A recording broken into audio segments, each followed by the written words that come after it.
এক বান্দা ছিল, কোনো নেক আমল করে নাই, নামাজ পড়ে নাই, রোজা রাখে নাই, কেমন কোনো দিনদার ছিল না।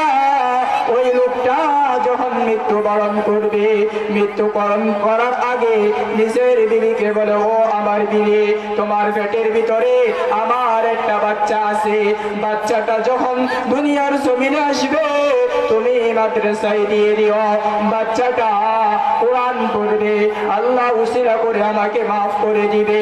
কথাটা বলার পরে কিছুদিন পরে আল্লাহর বান্দা ইন্তেকাল করলো। লোকটা যেহেতু নামাজ পড়ে নাই, লোকটা যেহেতু আল্লাহর বিধান মানে নাই, এই কারণে কবরের ভিতরে জাহান্নামের আগুন ধাও ধাও করে জ্বলে গেল। কিছুদিন পরে মহিলার গর্ভ থেকে বাচ্চাটা দুনিয়ার জমিনে আসলো।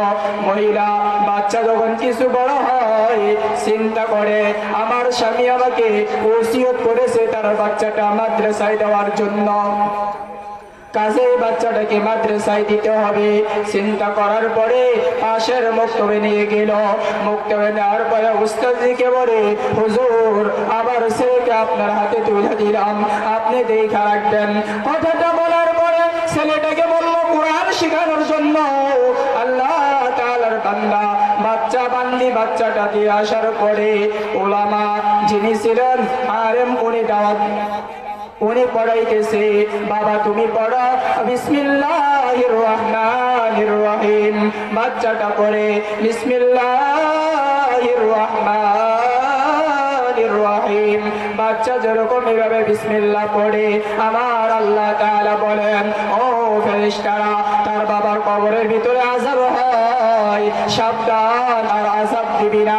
তার বাবার কবরের আযাবগুলো মুহূর্তের ভিতরে বন্ধ করে দে। ফেরেশতারা বন্ধ করে দিল। কেউ কোনো ফেরেশতা প্রশ্ন করে, আয় আল্লাহ কেন মাফ করা হলো? ও তো নামাজ পড়ে নাই, ও তো নেক আমল করে নাই, ও তো গুনাহগার, একে কেন মাফ করলেন? আল্লাহ তাআলা বলে, ফেরেশতারা আমার বান্দাকে আমি আল্লাহ তাআলা এই কারণে মাফ করলাম, দেখ না দুনিয়ার জমিনে তাকায়া সে দুনিয়াতে একটা বাচ্চা রেখে আসছে, বাচ্চা কোনোদিন কোনো গুনাহ করে নাই, কারো হক মারে নাই, সুদ খায় নাই, জিনা ব্যভিচার করে নাই, একেবারে মাসুম বাচ্চা। ওই বাচ্চাটা বারবার করে বিসমিল্লাহির রহমানির রহিম। আমি আল্লাহ নাকি দয়ালু? আমি আল্লাহ দয়ালু হইয়া কিভাবে তার বাবার কবরে আযাব দেই? এই কারণে আমি আল্লাহ তাআলা মাফ করে দিলাম। আমার ভাইরা, ও মা বোন, ভালো করে শোনো, দুনিয়াতে তোমার ছেলে হয়তো বা একটা বড় দালান দিবে, হয়তো বা ব্যবসা বাণিজ্য করে বড় দোতলা তিনতলায় থাকবে। তুমি কথা ভালো করে জানো, তোমার ছেলে তিনতলা দোতলা এক সময় শেষ হয়ে যাবে, ওখানে কোনো শান্তি নাই। ওই দালানের ভিতরে ভূমিকম্পের আশঙ্কা, ওই দালানটা মাটির তৈরি, ইটের তৈরি। আর তোমার ছেলে যদি কোরআনের আলেম হয়, আবু দাউদ শরীফের 1 নম্বর খণ্ড 262 নম্বর পৃষ্ঠায় হাদিস আছে, আল্লাহ তাআলা কিয়ামতের ময়দানে তোমার ছেলেকে ডাক দিবে, ইকালু লিসাহিবিল কুরআন ইকরা ওয়ারতাকি ওয়ারাতিল কামা কুনতা তুরাতিলু ফিদ দুনিয়া।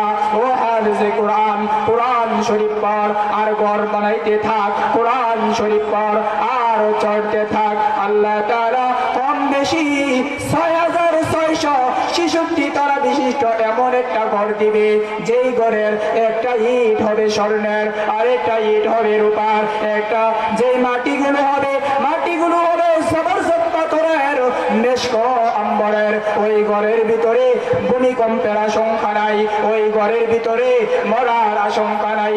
দুনিয়ার যেই ঘর, ওই ঘরের ভিতরে কত সমস্যা, জান্নাতের ঘরের ভিতরে এমন সমস্যা নাই। এত দামি জায়গা। তিরমিজি শরীফের 2 নম্বর খণ্ডে হাদিস, আল্লাহ তাআলার রাসূল বলে, মাউদিউ সাউতিউ ফিল জান্নাহ খায়রুম মিনাদ দুনিয়া ওয়া মা ফিহা। এত দামি জায়গা, সামান দুনিয়া যদি বিক্রি করে দেয়, আসমানও বিক্রি করে, জমিনও বিক্রি করে, এরপরেও জান্নাতের বিন্দু পরিমাণ মাটি কিনা যাবে না। এরকম বড় এত সুন্দর জান্নাত আল্লাহ তাআলা তোমার ছেলেকে দিবে। সুবহানাল্লাহ।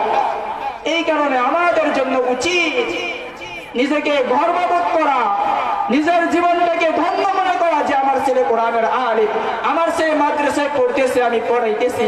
আল্লাহ তাআলা মা বোন যারা আছেন, আমরা যারা আছি, প্রত্যেককে কোরআনের আলেম, কোরআনের হাফেজের মা বাবা হওয়ার তৌফিক দান করুক এবং মাদ্রাসার সাথে সুসম্পর্কে রেখে জান্নাতি হওয়ার তৌফিক দান করুক। ওয়া আখিরু দাওয়ানা আলহামদুলিল্লাহি রাব্বিল আলামিন। আসসালামু আলাইকুম।